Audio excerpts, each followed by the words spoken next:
Hello, everyone, and welcome back to the Sanderlanche podcast. Can you believe it? Episode 99. We're here already. I am Joe, and with me, as always, is Data? Jamie. And Dak. That's right. We're here talking about Alloy of Law, chapters 17 and 18, wherein the grand heist finally occurs using some weird chicanery, ghostness. They come up on a barge and then they use a giant crane to lift a train car out and put another train car in as a duplicate. Very Final Fantasy VIII of them. And then we have the fight kicks off. Miles knows. He knows Waxilium's in the train car, so he opens up the car. The fight kicks off with a blast, and our heroes are having a tough time fighting off all of these different people. One of the creepy twins gets killed though, which is interesting. And that's we kind of stop right in the middle of the fight, unfortunately. But it looks like Wax has got his stuff back at the end and he's ready to go. So it was a really great couple chapters. Let's start talking about it. Hold on to something, everyone. The Sanderlanche is about to begin. The streets spin shimmers and the walls they curl. The grip of greed, it rains. There's just one track to lead this moving train. The price of progress is a dying world. The price of trust is pain after the wrath, the bitter shame. Look up into the night. Pillars of risen, they fall in their light. Forward we run, splinter the steel, weaken the wheel. Through life and loss, rivers that slow us riding. The heavy cause of haunting the hands untied. Through life and loss. So yeah, we did leave off, like Joe said, right in the middle of the fight. But possibly at the moment the fight is going to turn around in our hero's favor. Who knows? You definitely get it left with on a positive note, kind of. So what did you guys think of the two chapters that we read this time? Yeah, the first one was a little it wasn't super awesome. Like the heist didn't seem all that interesting to me. There wasn't a lot of things for our heroes to do because they're kind of just waiting at that point. So there wasn't a bunch of stuff that kind of just jumps out and grabs you in that first chapter that we read. Yeah. But yeah, when the second one happens and the fight kicks off and we got allomancy and gunplay and all sorts of cool stuff going on and Bendaloy and speed bubbles, and I mean it was blast, literally. And so yeah, it was cool. I really like these chapters. I'm excited to finish the book because I know we're going to finish it next time. So yeah, it looks like the fight maybe is about to turn around, but I'm very interested to see what happens with Miles because he tried to keep Miles out of the fight, didn't work, and so I'm very interested to see how that is resolved. How does he stop Miles specifically? I think that's the biggest kind of piece here that we don't know is like, how is he going to do it? I don't even have a prediction as to how he's going to do it. So at least not yet. Maybe I'll formulate one during the show. But yeah, I'm excited to see what happens next. So that's pretty much all I got. We solved, I guess, the mystery of the book, of this like kind of detective novel, in how they were replacing or how they were stealing rather the cargo. Other than I'd not thought about the comparison to Final Fantasy VIII, but it's true. Other than that, did you feel like it was a good reveal? Did you feel let down by like the end of that mystery or what? I don't know if it was because of the way it was written, but I just like I did. I was like, oh, okay. I didn't really care.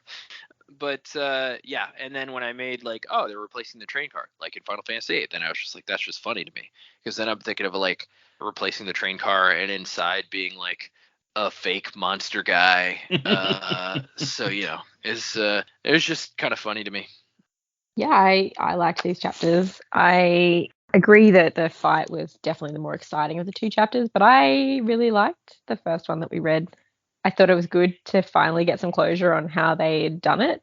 And it's funny, even though we've been in this world for a little while now, I still I hadn't quite understood the technology is in this world, even though I know we've got electricity and we've got trains and we've got all that sort of stuff.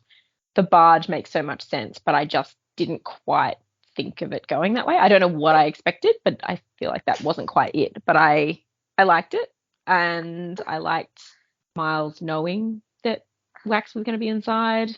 I'd really like to know more about these two and their back history together. I think there's an interesting story there, because he clearly, it's not like he was targeting Wax, but now that Wax is involved, it's personal. Yeah. So, I hope we find out a little bit more about them. And that fight sequence, we've read a lot of Brandon books now, not a lot in Brandon's world, but a number of books now. And he writes a good fight scene. And I think this one was just really nice to read. You could see everything really well, how they're all jumping around. And I think, are you good? She just wants to be on the podcast. Oh. She should be going to sleep, but that's fine. Yeah, visually it was really well written, and I sort of loved how we ended each chapter with just that little, you've got that anticipation of what's coming next, having the dynamite go off in the train at the end of the first chapter, and now Wax has got all his stuff back, and it's just like, oh, I'm so excited to see what happens next. Oh my god. So and obviously this is the fight, because we're about to end the book. So I'm really excited to see what comes now that Harmony is on his side. And I had to laugh a bit. I listened to these chapters again this week, and Harmony sounds like a little bit like Kif, but if Kif was a bit more confident in himself. Wow, it's pretty funny. So now all I can see is Kif as Harmony, and it's just changed my world.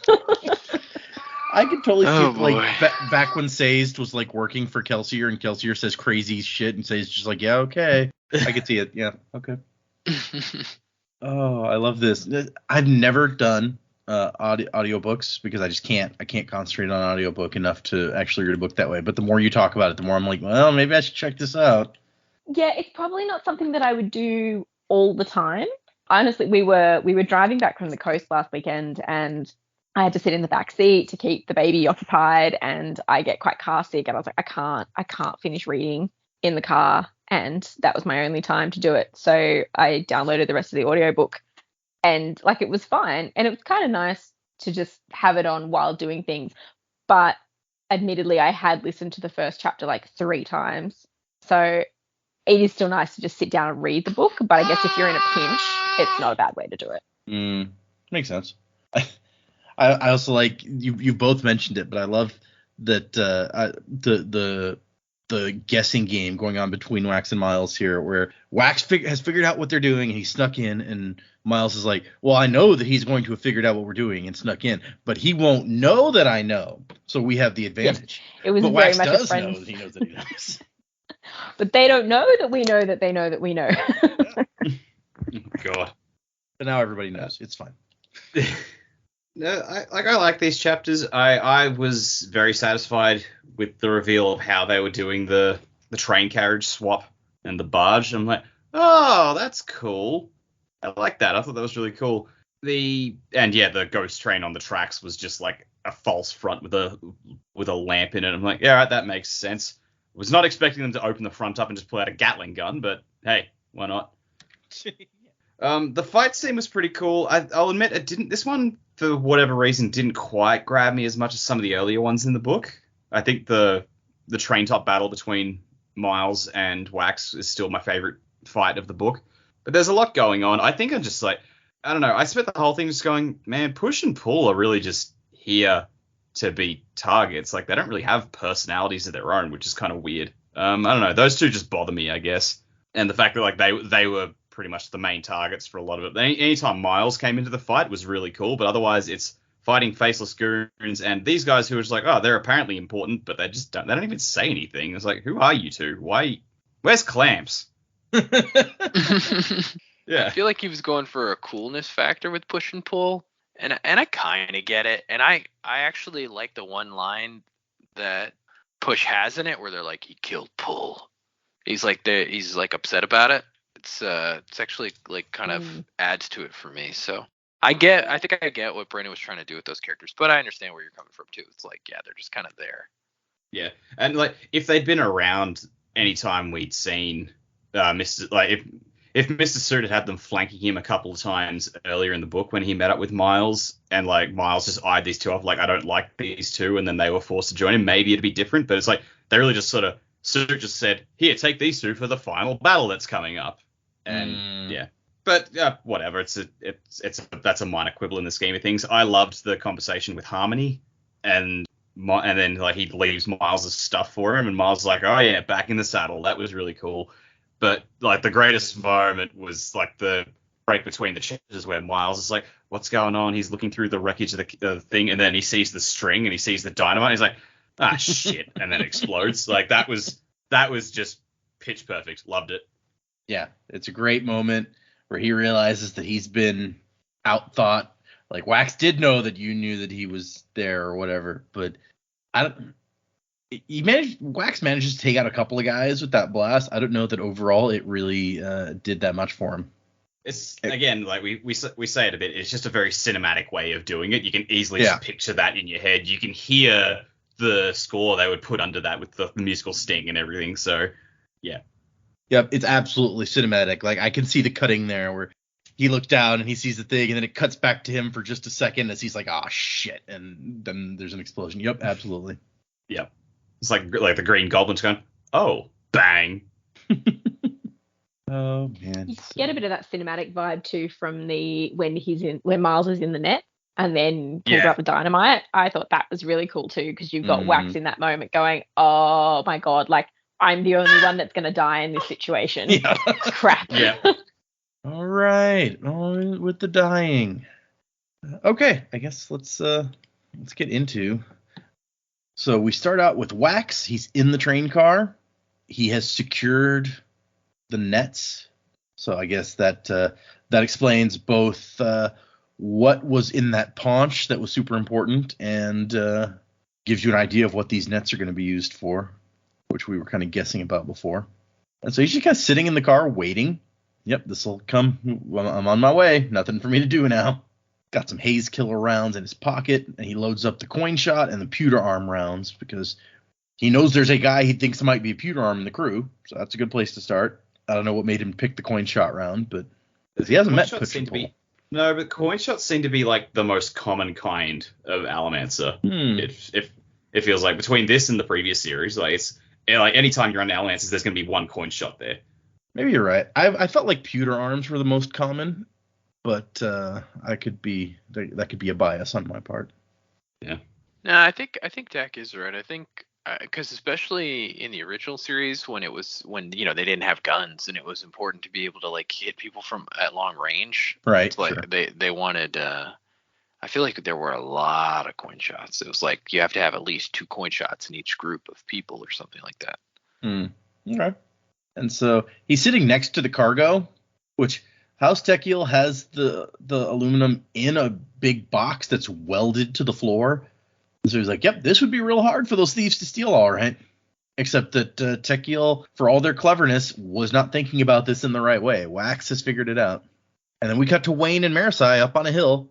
Wax not only figured out what the thing was, he figured out exactly where they were going to strike tonight.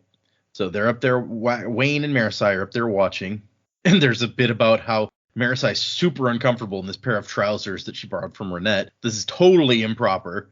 I don't know how you can have like Vin's legacy as part of your culture and still be like, women have to wear dresses, right? This is ridiculous. Pants. Every man they pass would be staring at her legs. Okay. Maybe that'll stop the Vanishers from shooting, she thought. They'll be too distracted. Yeah, sure. In terms of her pants, what sort of pants is she wearing? Is she wearing shorts? I don't think so. Or trousers? It says trousers. So. Renette just lends her a pair of Daisy Dukes, and she's like, really? That's all Renette wears, right? Oh, gosh. Yeah, as she hands them to her, she's just like snickering. Is like, "Here you go." And so, yeah, we got the ghostly apparition, but when you see it from a different angle, it's just like how does he describe it? Hold on, let's see here. A hand-propelled rail wagon with a wooden engine facade. So yeah, you picture one of those cartoon rail wagons where you pump it back and forth. Yep. Giant lever. And she's like, how did they make that light work? And Wayne's like, I don't know, magic? Like, he does not care. Yeah, she's like, that's your answer for everything. And they start shooting. The bad guys start shooting the guards. And Wayne is like, oh, geez, they got a rotary gun. These guys are serious. So they got like a huge Gatling gun on there to just mow people down. It's messed up. And so while everyone's distracted, the real robbery's coming along the canal. And she sees a big leg come up. And she goes, by the survivor. It's alive. Or she thinks that. It's like, no, wait. That's not. Gee, imagine that if they had a freaking kaiju stealing rail cars for them. This is Bessie. Giant creepy spider leg. That's. I was picturing something like reptilian. Yeah. Okay.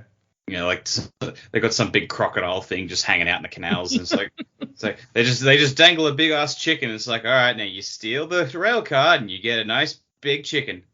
You get a ham, one of those big cartoon hams.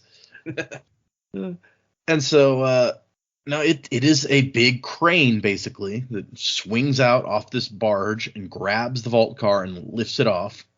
And then Marasi runs some numbers quickly in her head and realizes that there's got to be a lot of ballast on the other side. And she looks over and is very proud of herself when she sees that there's a heavy weight being held off in the opposite direction to balance it.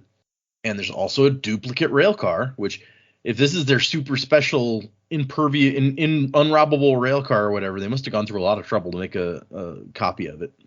They must have someone on the inside. Yeah. We stole the blueprints For the Death Star. Yeah. Did whoever stole the blueprints also leave us some kind of fancy shirt? No, not this time. Yeah. And so there's vanishers firing into the windows to keep people from looking. We find out later that there's some guards like hiding in the back trying to sneak around and see what's going on, and they get shot too. So they start to take off into the misty night, and she's like, Wayne, come on, we gotta go. He's like, yeah, whatever. But Wax is in that train car. Yeah, you ever notice how often he gets to be the one who rides in comfort while I have to do things like gallop or walk all the time? Not very fair. She's like, all the time I was reading those reports, I never imagined you complaining this much. And his response is one of these Wayne things that I can barely even wrap my brain around, where he's like, what are you talking about? I pride myself on my cheery, optimistic attitude. And she's like, really? Yeah, but pride is bad, so I'm trying to be more humble lately. So I'm trying to complain more so that I'm not prideful for my non-complaining. I just hurry up. We're going to lose them. What, you want Wax to be cornered all alone? Gosh, woman. Wayne's just a walking contradiction. What a guy. And then we cut to Miles, and I love how he's riding on the front part of the machine, and it's capitalized. The machine. Have you guys seen that video of the stand-up comedian talking about his trip to Russia where he's the machine? No. It is one of the funniest stand-up bits I've ever seen. I'm going to put the link in so you guys can watch it later. But who's the comedian? Okay, so you want me to watch it right now during the recording, right? No, I don't. But I'm going to put the link anyway. His name is Bert Kreischer. He's a comedian who when I saw it for the first time, I was like, oh, I've seen this guy, like pictures of this guy. I know because he is a guy who apparently does stand up shirtless. And so that's the only thing I knew about him before that. I'm like, oh, shirtless guy. Right. Okay. Yeah, I know exactly who you're talking about. He usually has like a bunch of facial hair too. Yeah. So there's that link. You guys can listen to it later. Thank me later. I may leave this in the show because you guys should all go listen to The Machine. It is not a family appropriate stand-up bit, but you should listen to it because it's hilarious. Anyway, sorry, random sidebar. Because of the capital machine, this crane, I guess it's the only one that Miles has envisioned, so it's the machine. And so apparently Miles came up with this idea. He's like, this wasn't exactly what I envisioned when I explained my idea to Mr. Suit, but it's pretty damn close. And he's kind of proud of himself for coming up with this plan. And so we see Tarson again, whose arm is now not even in a sling anymore, even though it's been like a day since he got shot. Is it really been all it's been? I think so. Like, yeah, because Wax did sleep the previous night, and I think this is the next night. Right. Didn't they spend the night at Renette's? I don't think they did, because at one point Wax was like, oh, it's getting dark already? We almost have to go. Yeah, I guess you're right. So, yeah, it is just the next day. Wow. This is a short period that this book covers, is what we're learning. Yeah, well, except for the time skips at the beginning. Today. Oh, that's true. A time skip at the beginning. You're right. 2 time skips at the beginning. Yeah, but Tarson's like, yeah, we shot a bunch of people, engineers too. They caught a few more guards in the last passenger car trying to sneak up here and see what we're doing. And Tarson's like, I think we're clean. And Miles says, not yet. Wax knows how we're doing this. And Tarson's like, what, you sure? And Miles says, yeah, he's inside the train car. And Tarson's like, what the? So Miles knows that Wax is in there, knew that he would be before they even started this, didn't think to mention that to anyone. Yeah. Well, that might be one of those, well, if he's going to be in there, well, then let's just not steal it. Right? Maybe we don't steal that aluminum, right? It's fine. Yeah, I mean, Mr. Suit's already been trying to pull the pin on the job, saying, all right, you need to go to ground for 6 months and wait it out. And Miles is like, no, we got to do this last job. If he'd told anyone that, yeah, Wax will be in the car before, like, when we steal it, like, Mr. Suit would have been just like, yeah, I'm shutting this down. Let's go. We're going to not do that. How about? And, but he's like, no, he'll have guessed how we're doing it. That's the risk of being as good as he is, as good as I was. You start to think like a criminal. And then there's his whole thing about, in a way, it's surprising more lawmen don't turn to crime, because if you see something being done wrong often enough, you just want to see it done right. But we also get more of him being proud about like how the Vanishers are spoken with around the city. The people see them, are like in awe of these magical robbers. They never treated me like that back in the roughs. They hated me when I protected them. Now they love me while I steal from them. People are crazy. And Tarson's like, what are we going to do? He's like, nothing. Wax likely doesn't realize I've guessed he's there. That gives us the advantage. He knows, but he doesn't know that I know that he knows. Or something. And Miles is like, we can't open the rail car now anyway. That's the whole point of the thing. We got to get back to the shop. So and he's like, I guess we could just dump the whole thing in the canal. I wonder if Wax has a plan to open the doors if something like that happens. Answer, no, he does not have a plan, and that would be very bad if you were that smart. I don't think Mr. Suit would much like us sinking the train car, boss. Yeah. I don't think he'd much like it if we sank that there train car there, boss. The canal's only 14 feet deep. If we dumped the car, we'd never get it back out before another ship's hull collided with it. So it's a shame. That's the real reason. He's just like, I don't want anyone knowing how we did this. That would ruin our mystique. Yep, exactly. It's like, then they'd figure it out. Jeez. But he's like, Wax's death would almost be worth the loss. Mr. Suit did not realize how dangerous he was. He acted like he did. But if he actually understood how dangerous, how effective Waxillium was, he would never have allowed this robbery.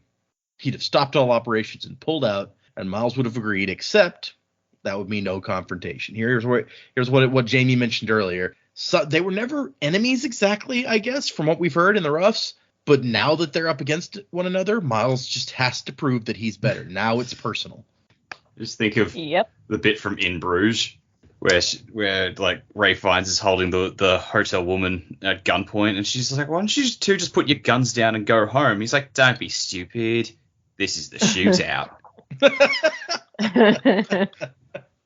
There's so much weird about that movie. It's it's a black comedy. It's supposed to be weird and crazy and hilarious, but it's such an odd film. Oh, I love it.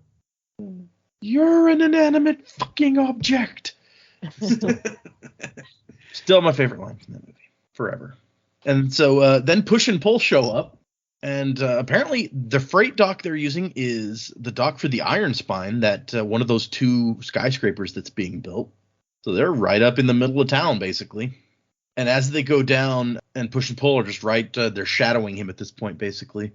And so Miles is like, okay, come on, hook up the thing. Let's get the train car lashed down, and then we'll rip that door off. And I do like Tarson being like, well, why don't we just wait? It's supposed to open in 12 hours, right? And Miles is like, no, we're going to be gone in 12 hours. Wax and his people are too close. He tells everyone, get armed, get ready to shoot the person inside the moment it's open. And this is when Push and Pull realize that he thinks Wax is in there. I like Miles' line, if you find a building without rats, son, you know there's something more dangerous scared them away. After one of his guys is like, but the report said the train left the station without guards. And that is a great line. Yeah. Push is like, wait, you think he's in there? And Miles nods. He's like, you brought him here. You should have told us. And he was like, well, I mean, you guys are supposed to help me deal with him. I just want to give you a chance to do your job. And so they've got a big machine to rip the thing off, the door off, basically. And they decide not to use the big old the Gatling gun because they do not have aluminum bullets for that. So that would be a whole bunch of bullets that Wax could shove right back at them. And then we find out that apparently if he's tapping his healing like that, he doesn't even need to breathe. Terrifying. Right? Yeah, no, that's okay. That throws out all my ideas. Yep. Can't drown or hang or anything when he doesn't need to breathe. So I guess the only you could possible way to kill him technically- is starve him.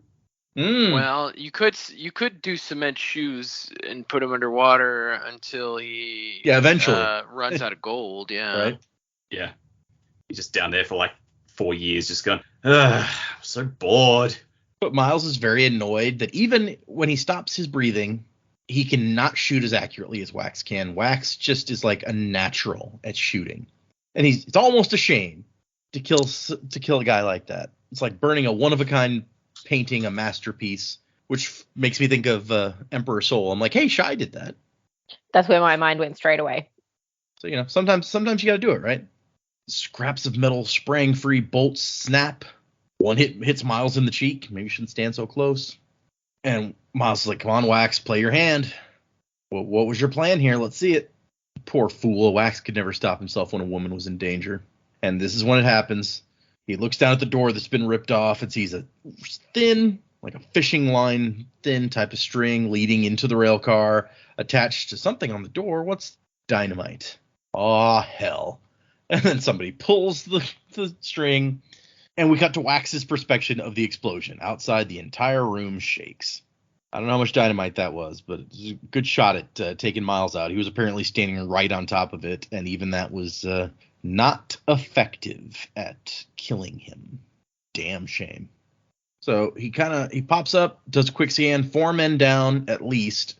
Probably could have hit more, except that he was worried that they were going to open this thing right next to Innocence. Like Steris would be sitting right there, and he didn't want to blow her up. So most of the lights were knocked out by the explosion, so it's kind of dark out there. The remaining lights are swinging wildly. So it's just like we talked about. It's very cinematic.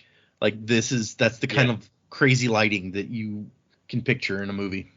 And so as he kind of pops out, there's still fire coming from a bunch of people from a bunch of different places. There's a bunch of Vanishers out here. I think Miles said earlier he had like 30 guys left or so. So it's still a lot of people for Wax to need to deal with.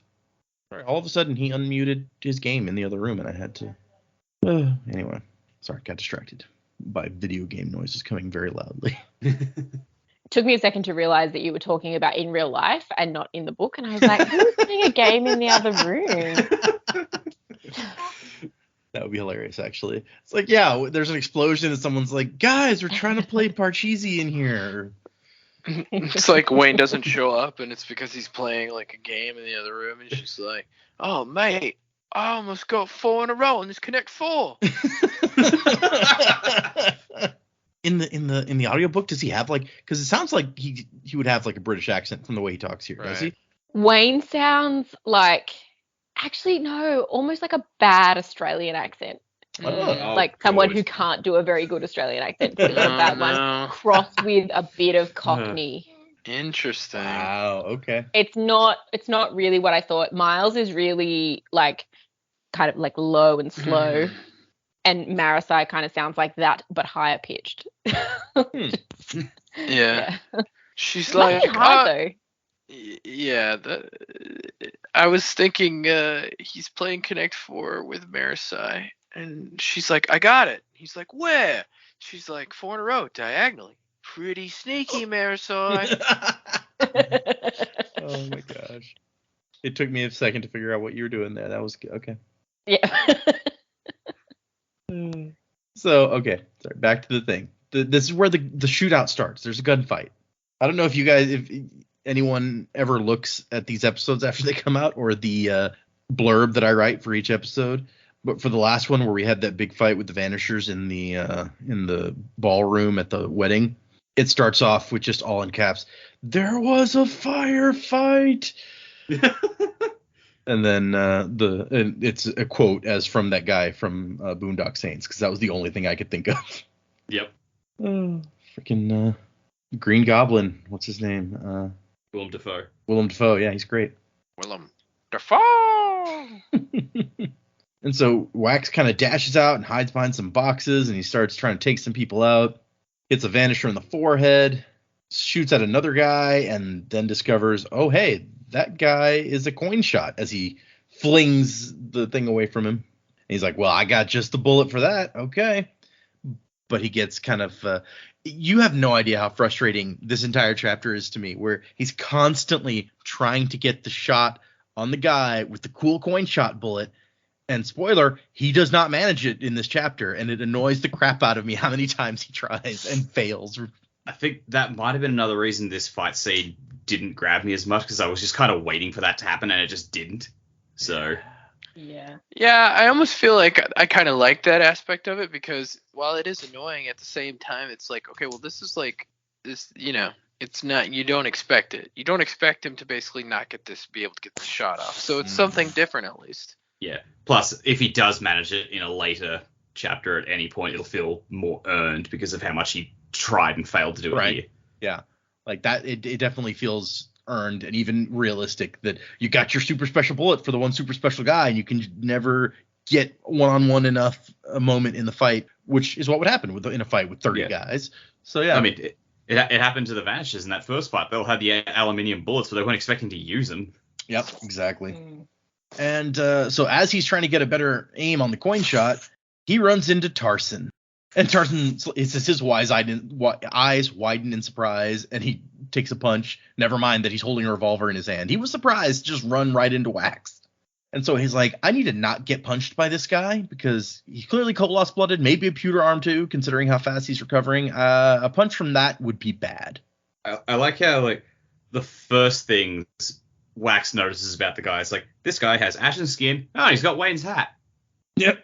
All right, the hat. I'm supposed to get that back, right? Okay, I need to work on that. The hat is safe. Well, I mean, and obviously you can't beat Tarson while he's wearing the hat. It's a lucky hat, so Yeah. it's going to be tough. And so he has to duck down as somebody else starts shooting at him, and then push himself away, ends up elsewhere. And that's when Wayne drops in from above and takes kind of a hard hit as he pops up a speed bubble. Apparently he broke his leg dropping down here. And Wax is like, you didn't need to go so quick. And Wayne says, oh yeah, look up muffin brains. And while he was fighting the pewter arm, the coin shot had gotten a bead on him and had just fired a bullet that would have hit him right in the head if Wayne hadn't slowed time. And Wax shivers and then takes one deliberate step to the side. Like, okay, good. Bullet will not hit me now. Thanks. And muffin brains? Trying out better insults. You like the new duster? So Wayne is a little bit late because he stopped, not as Wax says, to go shopping while he was fighting for his life. But no, there were 3 guys up above, and one of them had a very nice duster on. So it took him a minute to figure out how to beat him up without ruining the coat. No, he's late because he's playing Connect 4. We've been over this. He won the coat in a game of Connect 4. That's how you get it without ruining. Yeah, there you go. Yeah. That all makes sense. So I had to figure out how to beat the guy up, and then I noticed there was this game in the corner, so I very quickly sat him down. Yeah. I was like, can we play for your coat? He's like, I mean, I guess I'm pretty good at the game. And so he's like, I had Marasi shoot him in the foot. So that's how he got the coat. And Wax says, be careful. He's also a pewter arm. And Wayne says, charming. You always do introduce me to the most lovely folks, Wax. Can you handle the coin shot? And he says, if I can't, it's time to retire. Oh, is that what they call getting shot these days? I'll remember that. See, I feel like this should have been the moment where, except no, he dropped Vindication. I was going to say, this is where, while you're in the speed bubble, you line up that shot at the coin shot, and then when it drops, you shoot him. But no, he didn't have Vindication. He dropped it, so that wouldn't have worked. And the coin shot tries to push the gun away as Wax goes for it, trying to break it. And Wax is like, oh, yeah, I can't let him break the gun. Not only do I need that gun, but Renette would murder me, so... And that is way worse than anything that could happen here. Yeah, absolutely. So in order to stop it from being shoved into the wall or whatever, he has to push on the gun himself, and he shoots it way up into the air, up through the big hole that they lowered the box or the train car through, and also the big hole Wayne just came through. So Wax ends up outside where Marasi's hanging out. But the coin shot comes after him, and he sees a second man who he can judge just from the trajectory of his jump looks like a lurcher. And he's like, oh, great. Thank you so much. That's what I needed, was 2 Allomancers to fight. So wonderful. Yeah. And he shoots at the coin shot. He gets that shot that he wanted with the special coin shot bullet. Gonna take him right in the head. And just by sheer chance, the guy pushes to the side at just the wrong moment. And he makes it clear. It wasn't a deliberate dodge. The guy just got lucky. And so his nice, specially prepared coin shot round, the only one of those, because the other one, remember, is a pewter arm round that he loaded. So the only one he had ready to go misses. And at the same time, the coin shot shoots twice at him and one clips him in the arm. So great. And he's beating himself up like, idiot. Doesn't matter how awesome your bullets are if you don't aim. Which I think is being a little hard on himself, as he makes it clear that he aimed and was going to shoot the guy right in the head, and the guy just got lucky. I guess he's the guy who pulls off all these incredible marksman shots, though. Mm-hmm. Yeah, that's what he's known for. Yeah. Yeah, He it's a holds real himself to a higher bullseye. standard. It's a real bullseye moment where he's like, I never miss. Wax is the bull. If Bullseye could use, coin shot powers, how much better might he be? I mean, he's already pretty good. He's really good. Yeah, you're not wrong. He killed that old lady with a peanut. Yeah, killed that guy in the bar with a paperclip. I was about to bring up the paperclip. Yeah, and these are not even the best version of Bullseye in existence. That's right. Yeah, I've got a comic where like he's locked up in like a maximum security facility. His hands are in like those metal cuffs that cover his entire hands and go halfway up his arm, and he still manages to break out because like a dude, like the guard is beating him up and knocks out one of Bullseye's teeth, and Bullseye just like manages to somehow just flick that back into the guy's throat and choke him. Yeah, big mistake. Yeah, why you gotta beat up prisoners? He also says like, yeah, look, the warden keeps me on a liquid diet so I don't have a solid bowel movement because he's worried I would kill someone with it, which I would do just for the pure fact that I could say that I've done it. Yeah, absolutely. Wait, was Bullseye and Penguin the same guy now? What? Oh yeah. Colin Farrell was his Penguin, wasn't he? That's crazy. Okay. Sorry, that just now struck me as we were talking about it. It's not the same universe. So. Well, yeah. No, I mean it's just like Captain America and the Human Torch are the same guy, but I that is the same universe though. Well, it's not the same universe exactly, but I mean the Human Torch is also Killmonger. Yep. Ooh, yeah, that's a good point. I never saw that Fantastic Four, so darn. that's what I've heard. Yeah, I could go on for hours and hours about that movie, but let me just sum it up with one word: darn. Yeah, it's definitely not good. Also, I've never had a superhero movie that I've watched where I just didn't care what happened to the heroes at all. Maybe Jonah Hex. I didn't really care what happened to Jonah Hex either. Jonah Hex also didn't seem to care what happened to Jonah Hex. So. No. Saw that in theaters when it came out. I don't remember anything about it. That's how great it was. I think we've already discussed it on the podcast before, but basically James Brolin is Jonah Hex, and James Brolin. Or not James Brolin, sorry, Josh Brolin. And he hangs out with Megan Fox, who's also a prostitute, and then he blows up a bunch of stuff. That's pretty much it. As you do, sure. Isn't Michael Fassbender in that? Let's see. No, I'm looking at the who do we got? Josh Brolin, John Malkovich, Megan Fox. Yep, Michael Fassbender as Burke, bowler hat-wearing, tattooed psychopathic Irishman. Will Arnett, Michael Shannon.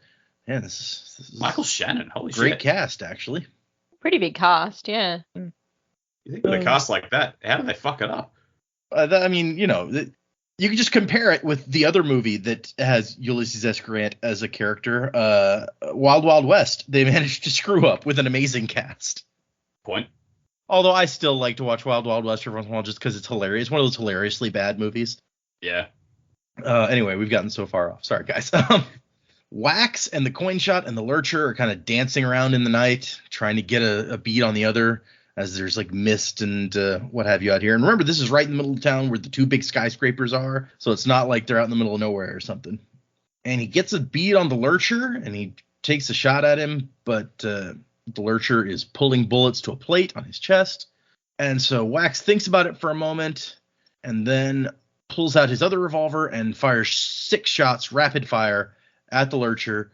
Doesn't work, but he's like, it says, luck wasn't with Wax. Sometimes you could kill Lurcher that way, as one of the bullets ricocheted toward the face or the plate on his chest got knocked free. Not tonight.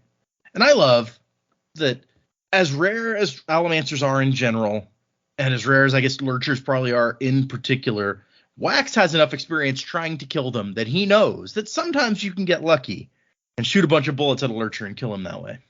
He's a very experienced man. Yeah. Did Marasi say at any point how many men Wax had taken down in his time? No, I don't think she has. Okay. Well, she would only probably know like the big names anyway, but they have whole gangs of dudes. So I don't know. She's fairly obsessive. She might track down like all the stuff. Yeah, well, I was just thinking it's probably only the big names that like make it back in the reports. I don't know who's making these reports or how detailed they are, honestly. So who knows? Yeah, true.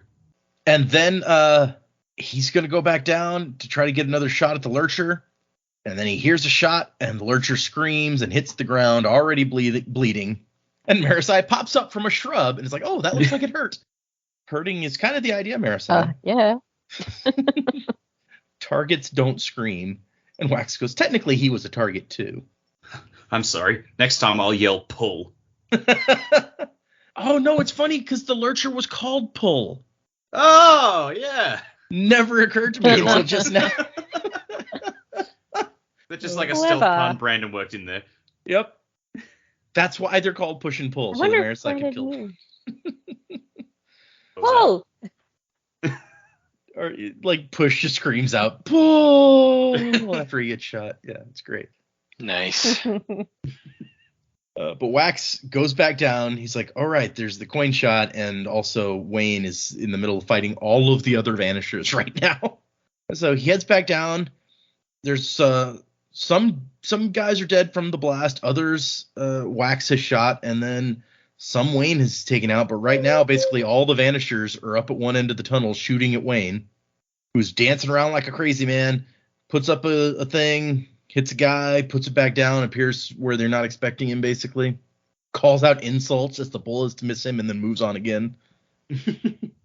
But it is, as Wax points out, a delaying tactic. With so many people firing, he can't get closer because he still get hit, and eventually they're going to figure out that it takes him a second to put a bubble back up and to wait until right after he drops it to shoot him.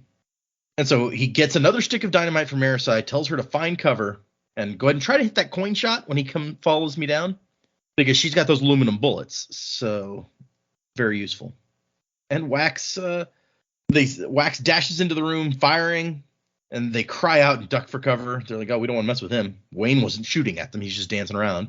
Wax asks after Tarson, and Wayne says that they fought to a standstill. That guy's real fast.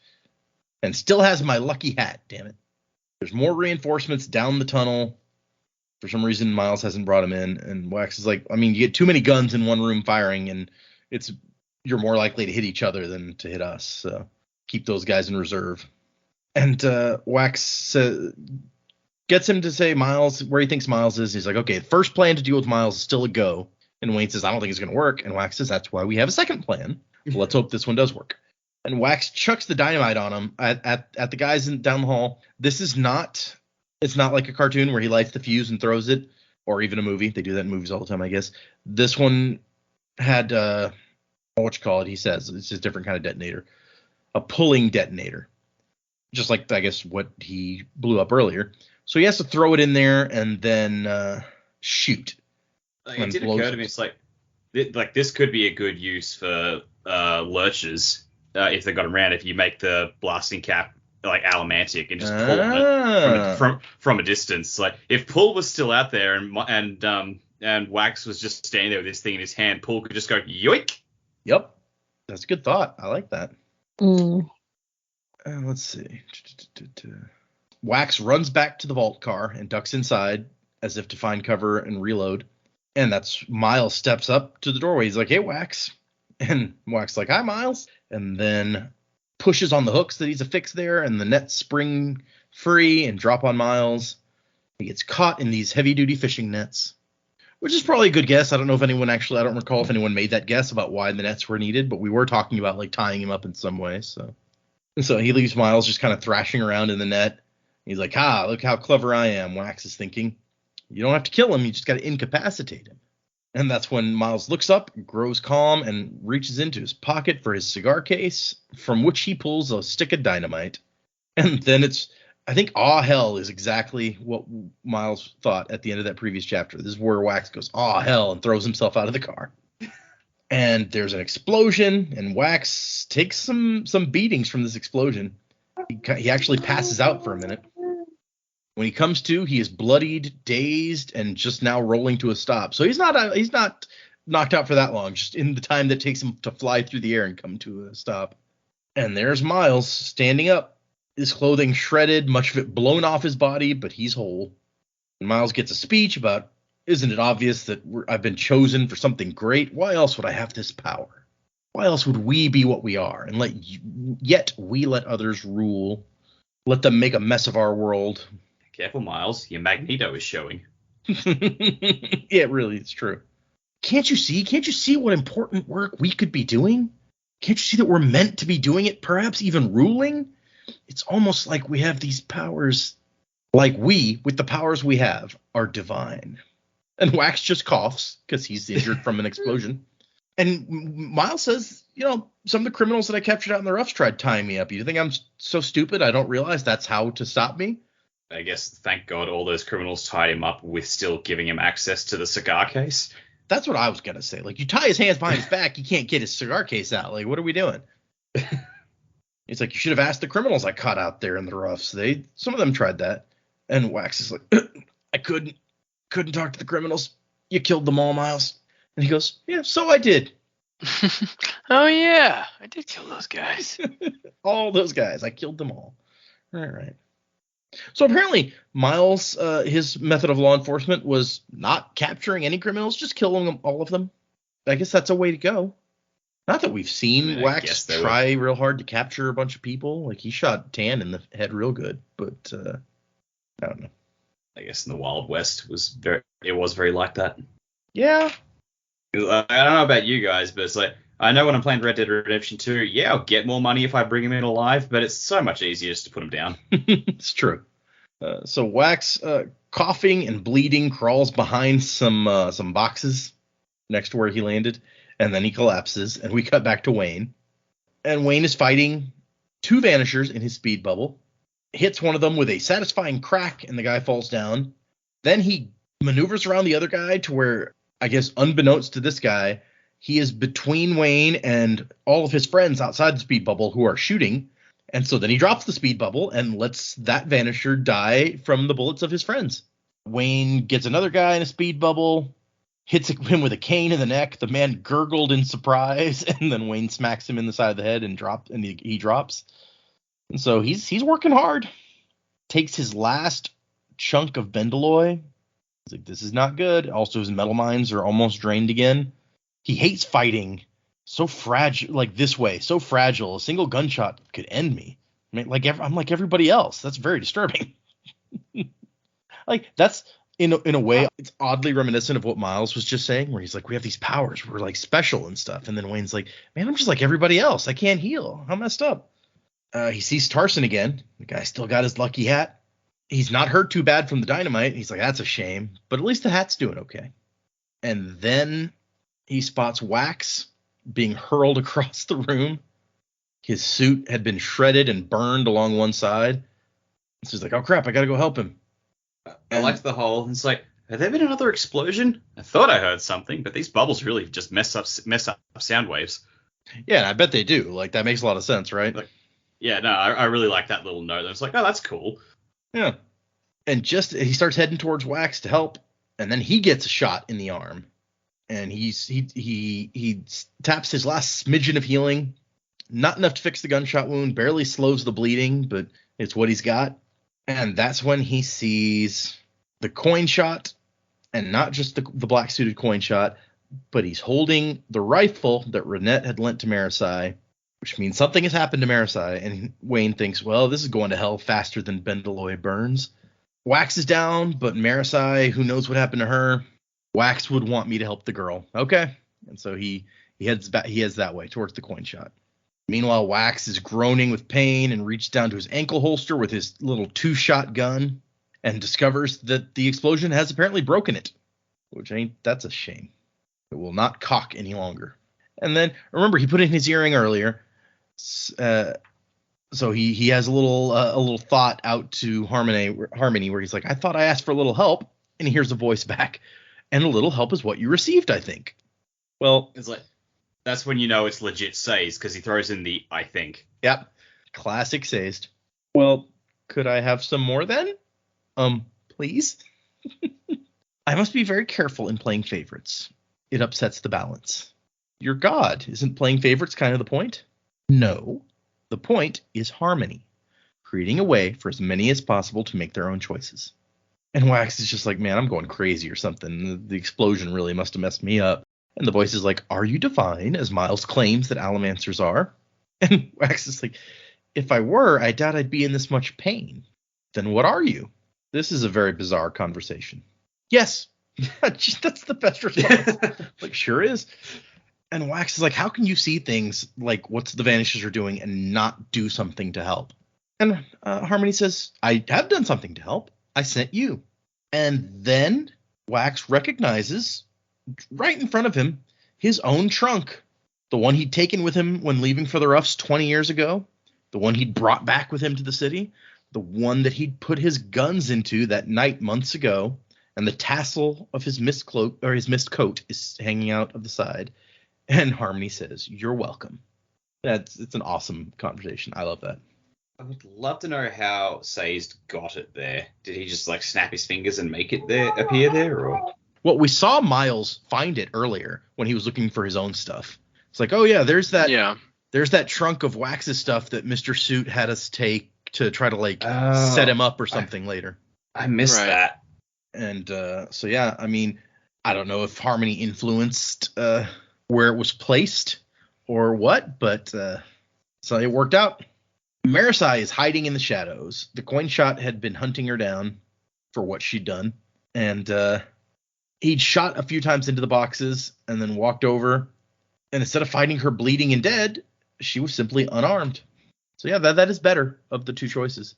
But he'd been following her via the metal from the rifle, so she just hit it to draw him off. But the room is in chaos, which is disorienting for her. The dynamite was painfully loud, and the gunshots also.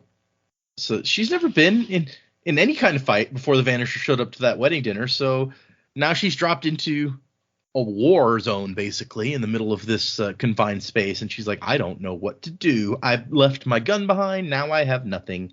There's a bunch of those guys over there. Can't go that way. And then she sees Miles kind of just strolling out because he doesn't care if he gets shot. He's not hiding. He's just counting bullets into his revolver like, okay, I'm good to go. And then he says something to a couple of guys and they run off down a tunnel. And then here's where Push shows up and talks to Miles and says, Pull is dead. I've been trying to end the short one. He keeps leading me on chases through the room. I believe I have said before, Miles says in a voice loud and bold, that Wayne and Waxilium are like rats. Chasing them is useless. You need to draw them to you. And so she's watching from the shadows where she thinks she's hidden. He says, Waxilium crawled somewhere. I lost him, but he's wounded and unarmed. And then he points directly at where she's hiding in the shadows and says, call for him if you would, Lady Marasi. Call for him. Scream. She opens her mouth and nothing comes out. She's frozen with fear. Can't even move. And then the mist-shrouded shadows at the corner of the room begin to shift. They all look over there, and out steps Wax, wearing his large duster-like coat cut into strips below the waist, a pair of revolvers at his hips, and a shotgun on each shoulder. His face bloodied, but smiling, and without a word, he blasts Miles in the side with both the shotguns. And that is the end of the chapter.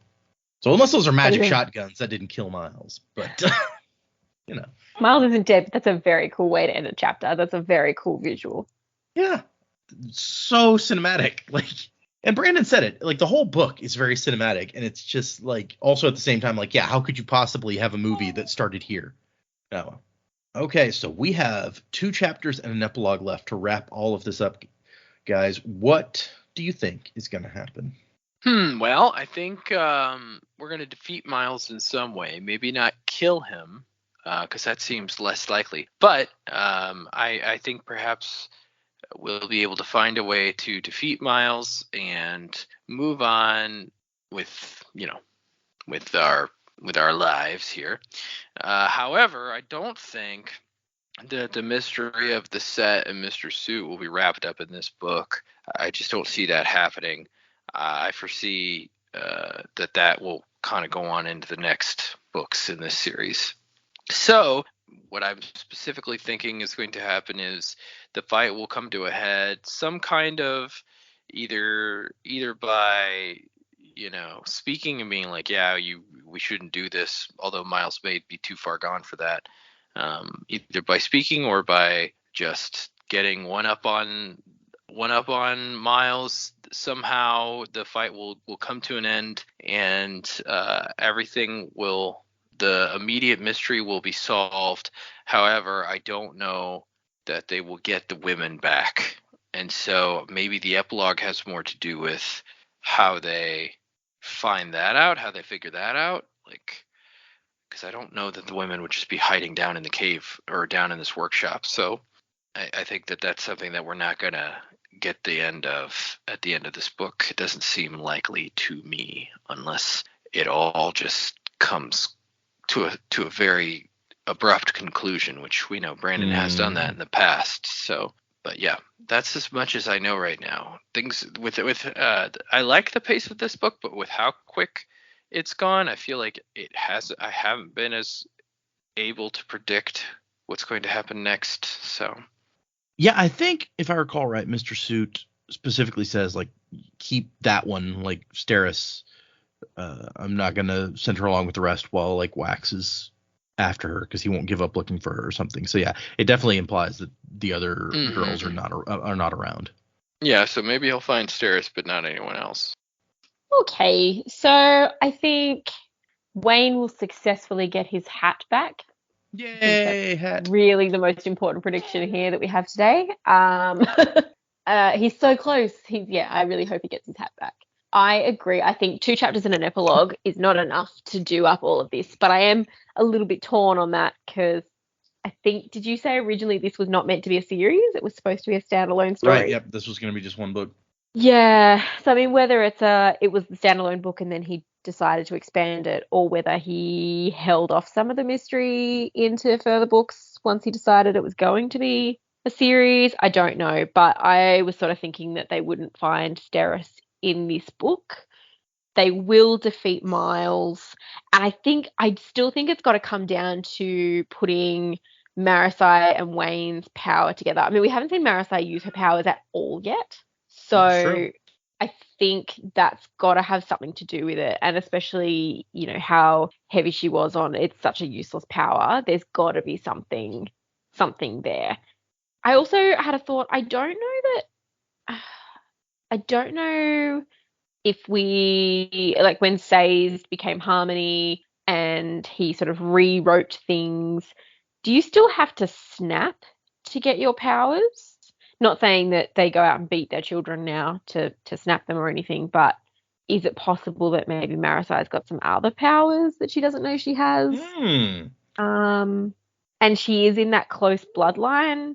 Yeah. Potentially she's got more power than she knows she has. Maybe not necessarily a Mistborn, but she is close to the Lord Mistborn in the bloodline. So I don't know. I was thinking maybe she said that she hadn't been in a firefight until the wedding reception. Right. Now she's actually in that fight, and she's in that moment of oh my god, I'm speechless. I don't even know what to do here. I guess this is as close to a life or death situation you're going to come. Maybe this would be enough to unleash some powers. I don't know. That was one thought that I had. The other one, the speed bubble and the slow bubble coming together to be able to not kill Miles, but maybe get his gold away from him. I think that's going to be a key into solving this. Yeah, and Mr. Suit and the set, we just don't know enough about them to have that all resolved in this book. I think that's maybe a carryover. And I could see how this book maybe was a standalone if it was just Miles. But because there's this added group, I think that's a mystery that's going to carry over. So like the immediate threat will probably be gone, but I think there's definitely more to investigate and uncover. Obviously, we have more books.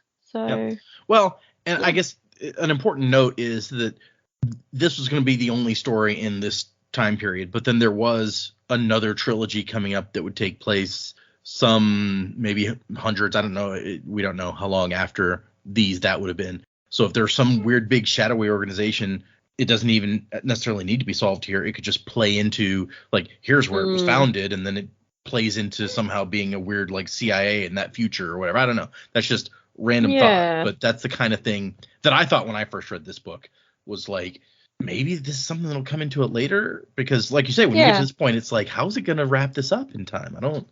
But we've also thought that before. I think we got to the end of, it might have actually been the first Mistborn book. It was like, I don't know how you're going to wrap this up. We don't have anything. And it surely came like it was done. So, I'm not sure. He's very good at pulling it all together and giving us all this information that we don't know we have until the end. Yeah. So, I mean, it could still all come together, and then we just follow Wax and Wayne on the next adventure. But I kind of like it if maybe it wasn't all solved. I feel like if there were some things that were resolved now and we haven't really had a good story about those things, it would be a bit disappointing. It's like, why bother putting them in? Why mention the set? Why have Mr. Suit if you're not going to do something more with them? That makes sense. And there's so much potential there. If you have a weird, crazy, shadowy organization and then you wrap it up in the next 2 chapters, it's not a very impressive shadowy organization in that case. Not at all. So, yeah. No, I get what you're saying. It does feel a lot like that first book where we got to maybe even earlier than this point, and it was just like, the Lord Ruler's clearly not going to get beaten in this book. There's no way. That must be something that carries over into the next book or two. And it's like, nope, Lord Ruler dies, and it turns out there's something else going on entirely. Yeah. Okay. Well, I like your two theories of the possibilities for how this is going to wrap up. We've had that. Also, could be completely wrong. You've had the like Wayne and Marasi overlap bubbles theory for a while now, and so eventually, maybe we'll get a result. There's no way, after mentioning that nothing can happen with it, there's no way they mention that and it not be able to be something cooler. I like that. That's just a hilarious thought where it's like, no, they mentioned that it's been done and that it doesn't do anything, so they wouldn't have mentioned that unless it did something. That's like if when they said like, we've tried silver and it's not a metal that does anything. It's like, oh, that must do something. Bullshit. Pretty much. Oh, that's hilarious. Okay. But I mean, Kelsey, I thought the 11th metal didn't do anything. That's true. Well, he thought it did nothing useful. He's like, it works. It's a metal that works. It just doesn't do anything helpful.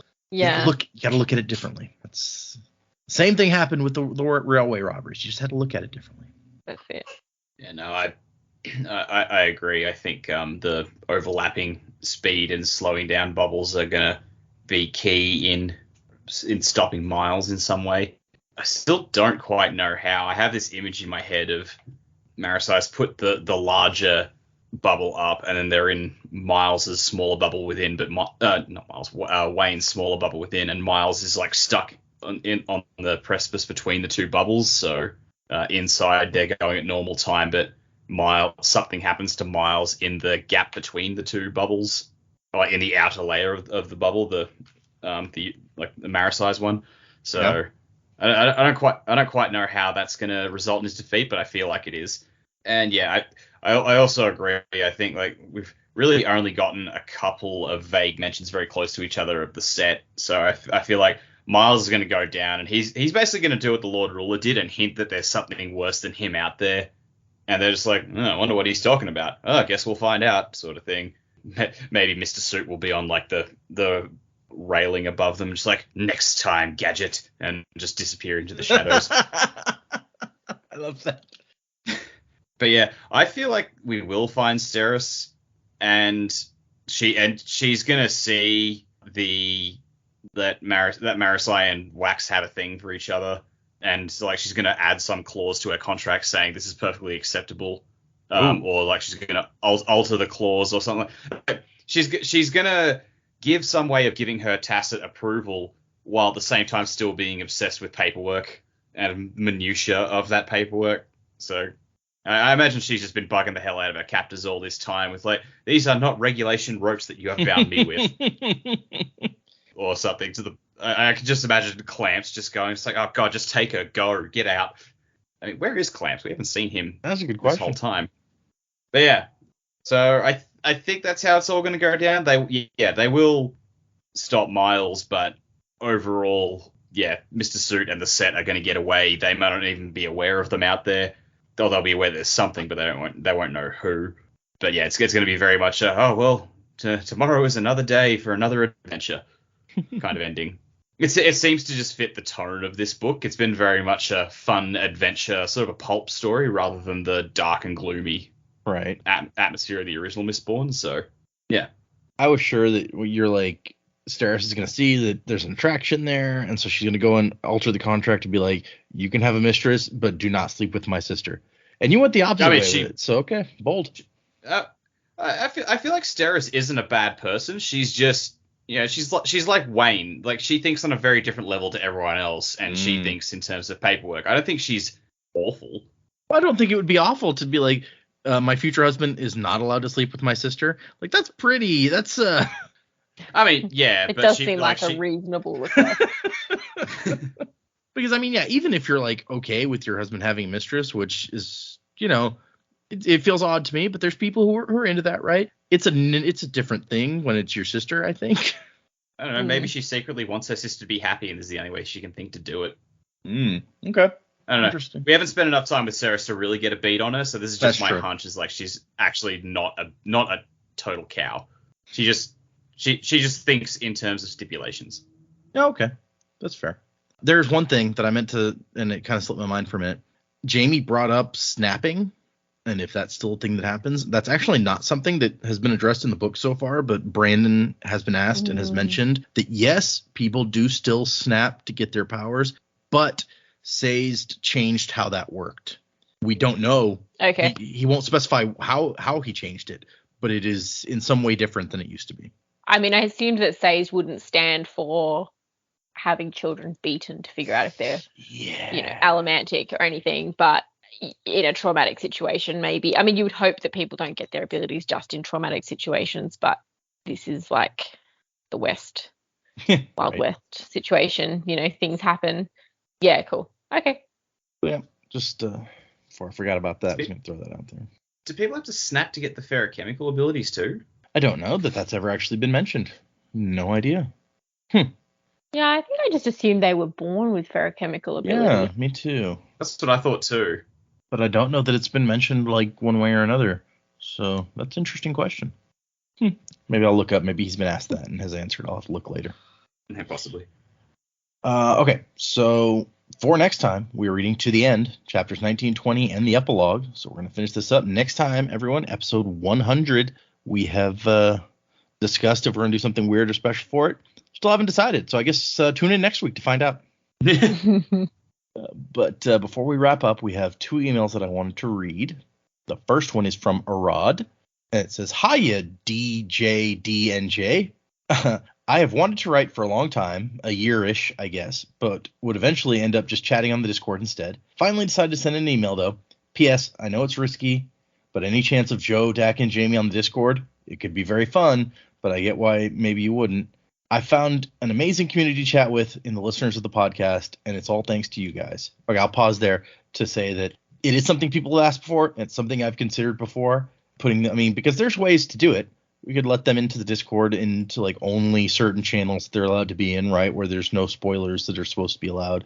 I am concerned on a couple of fronts that accidental spoilers, first of all, like it happens, and I wouldn't want someone to run into that. But on the flip side of that, I haven't been picky about who gets joined the Discord, because why would we?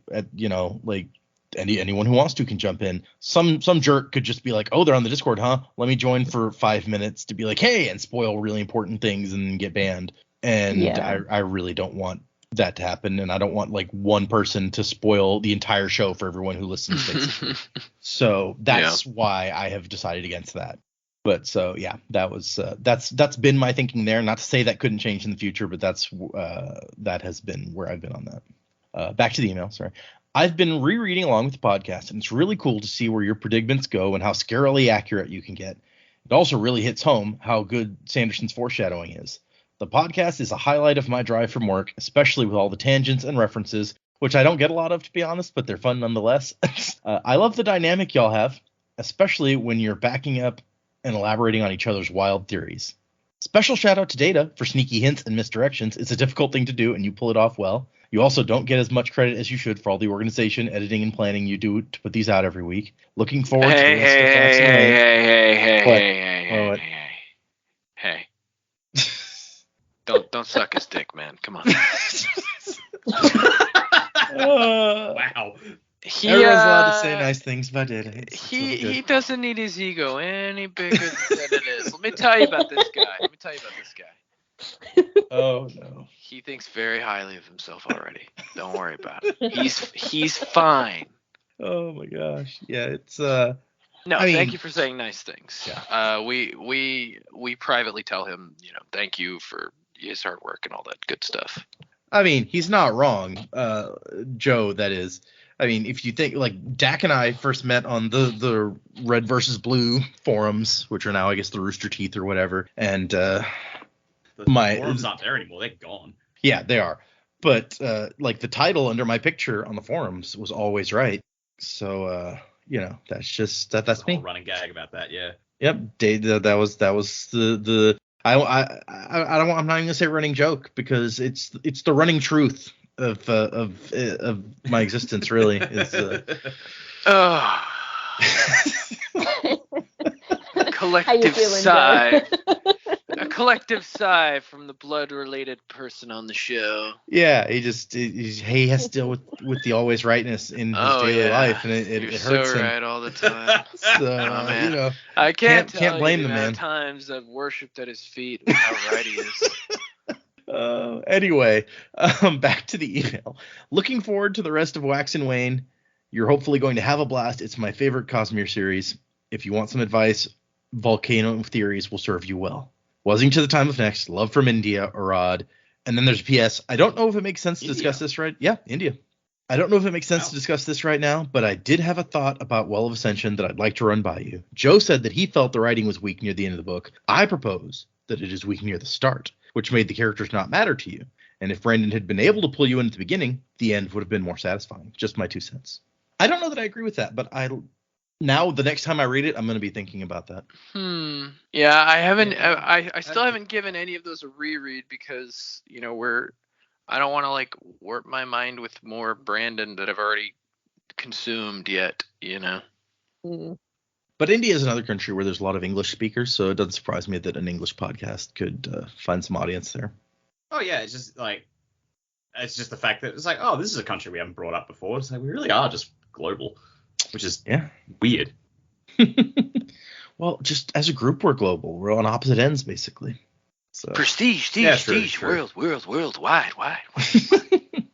Second email. Also, my dumbass. Oh, sorry. When you started that email, my dumbass heard DJDNJ, and I was going, who the hell is N? Oh, right. That's amazing. Yeah. Been there. Well done, Zach. He's done it again. I'm not a smart man. Now you got me thinking, but I'm like, when you said that, I was like, wait, DJ? We have a DJ on the show? We have a DJ? DJ D&J. Interesting name. Yeah. DJ Spook. DJ Lestaborns. Yeah, DJ Lestaborns. No. Coming at you on a Tuesday evening. Wasing with the... I don't know any DJ lingo. I can't even... Wasing with the scratch. Wiki. Noticeably FAT. Rewind the tape. John DiMaggio is noticeably FAT. Yeah. Deep Second space. Email. Cosmic Y. The 0G. Hey, the 0G. That's similar to mine. Similar to what? Yeah, similar. Oh my gosh, yes. I just watched that episode not long ago during my rewatch with commentary of that show. Or at least the ones I have on DVD. The second email. Hello. I'm Simmer, pronounced Simmer, like the thing you do when you're cooking and letting something simmer on the stove. I started reading Brandon Sanderson books about 2 months back and found your podcast after I read The Final Empire. Since then, I've been listening to the podcast as I read and have finally, sadly, caught up with your episodes.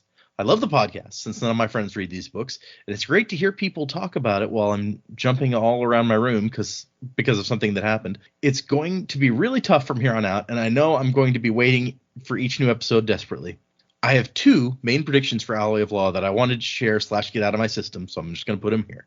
1, we haven't spoken about hemalurgy yet, which is a little suspicious. Also, we haven't spoken about the adium, which we know should be regenerating about this time. Because of this, I have a theory that Mr. Suit is either kidnapping the girls to use hemalurgy and get Mistborn powers, or trying to find / breed an adium misting. Maybe both. Well, that's interesting, actually. That's an interesting theory. I like that. I think somebody did mention that maybe ferrochemy, like somebody, maybe it was Dak, theorized that maybe they were kidnapping these people to like ferrochemy them, but the adium we hadn't really thought about. Hemalurgy, yeah, sorry. Okay. So number 2, about the time-altering allomantic powers, do we know if it's possible to put a time bubble around someone other than yourself? And if yes, then can Marasi's power be used to put a time bubble around the enemy and essentially freeze them in place? That might be useful. We haven't seen them put a bubble up around anyone other than themselves, but we haven't seen Marasi do anything, and Wayne wouldn't want to do that to someone else, right? So I don't know. We saw in this chapter, we saw him fighting guys in his bubble. Well, yeah, but I mean, like, he wouldn't want to leave himself out of the bubble and make somebody fast. Oh, yeah, that's true. That's a good point.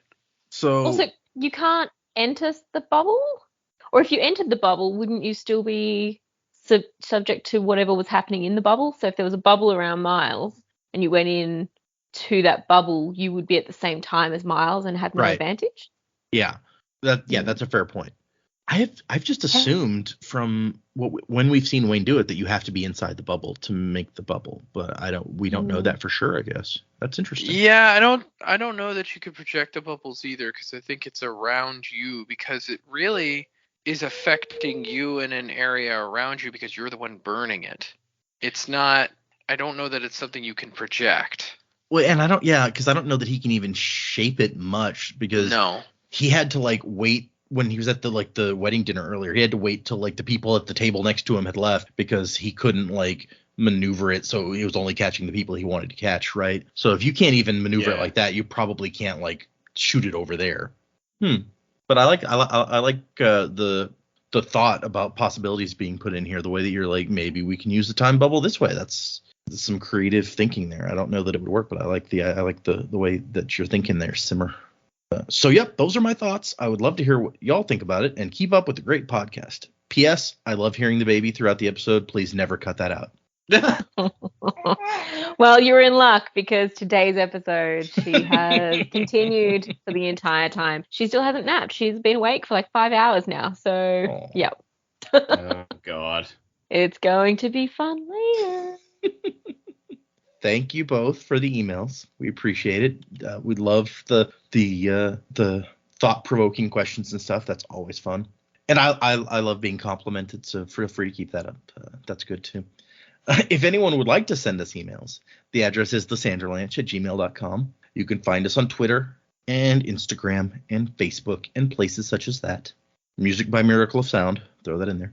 And like I said, we are going to finish the book next time, and it's also episode 100 next time. So we have been, look at us, we're podcasting our asses off. We're also just about to the anniversary of our first episode coming out, which I've also thought maybe we should do a thing for. So hold on, now I'm going to look that up and see when our first episode published. It into like all one. Yeah, it's all around the same time, so we can say celebrations and such and such. Yep, it's been, and technically episode 104 would be 2 years of episodes. Not, we didn't keep up every week, but right.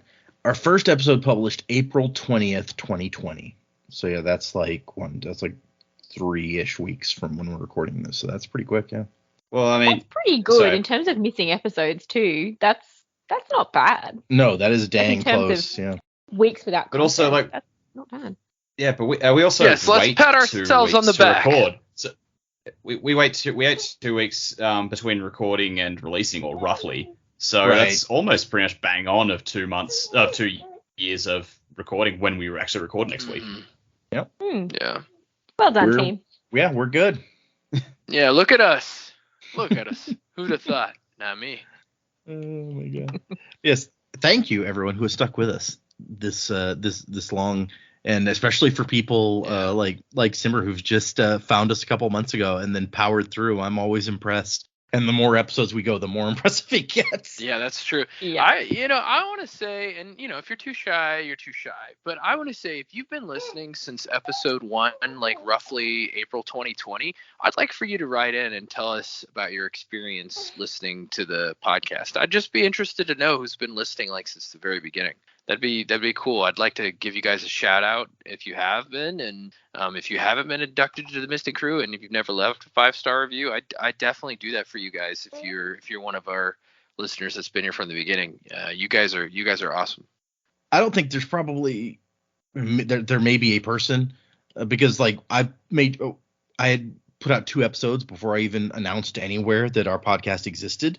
So in that first week or so, we might have gotten I think we got 2 downloads or something before I publicized anything anywhere. So I would say that if you were listening since May of that year. Yeah.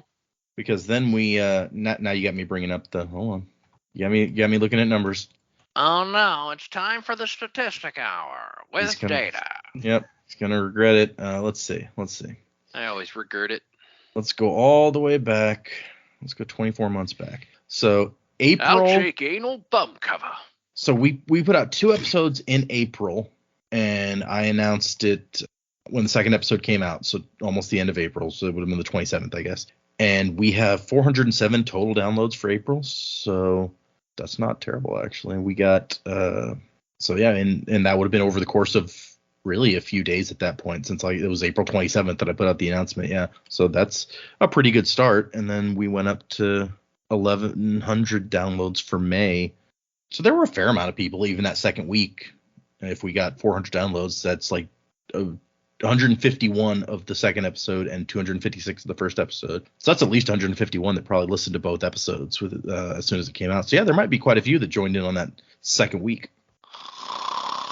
Yeah. Okay.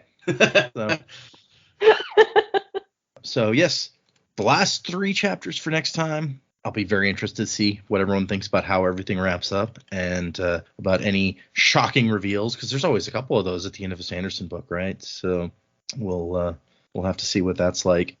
I hope you guys are excited that you finally get to read the end of this book, even though it's not nearly as long as our usual wait. It's been 8 episodes, so 2 months, right? So it's not bad. And then Always a good feeling. It's been a fun read. It's been a different read. Yeah, I agree with that. It is different. For people who are interested, the episode after that, we're going to read Alamancer Jack, the short story, but we're also going to move right into Shadows of Self and read the prologue for that as well. So that will be episode 101, as it's planned right now, will be Alamancer Jack in the Pits of Altania, and then the prologue to Shadows of Self. So if you're following along, get those ready to go. Thank you, everyone, for listening, and wussing to the time of next. Colo? When we lose everything that defines us, can we hold to the promise that binds us and carry on into tomorrow's sorrow?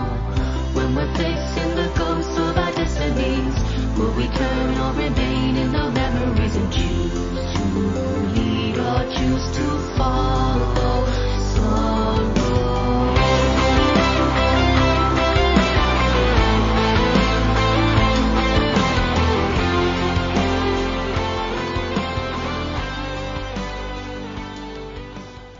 I'm Jeb, and with me here is my boy. My name is Slabs, Pa. I don't know what your name is. Your mother named you. I couldn't care less for what she said.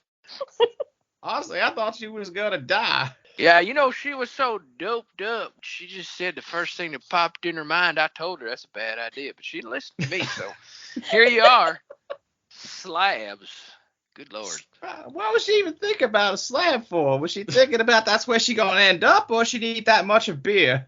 Nah, you know how she is.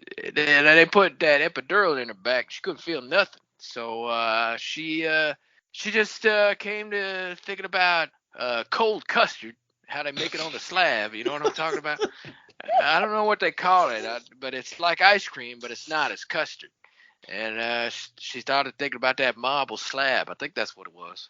I don't even know what that is. You never took me out for custard or ice cream. Yeah, you don't deserve it. You get it when you earn it, boy. Yeah, maybe if you kill, You could just maybe if you let them kill a go. possum, if you Right. kill a possum, maybe I get you some ice cream or some cold custard. All right, does that count? It's basically a possum baby. I ain't getting you that. I ain't getting you Bluebell either. We're getting you a generic brand, Blue Bunny. That's I've never tried that one actually. It's not good. I've seen it. Yeah. If you ever had a moo bar, it's not a moo bar. It's just like a ooh bar.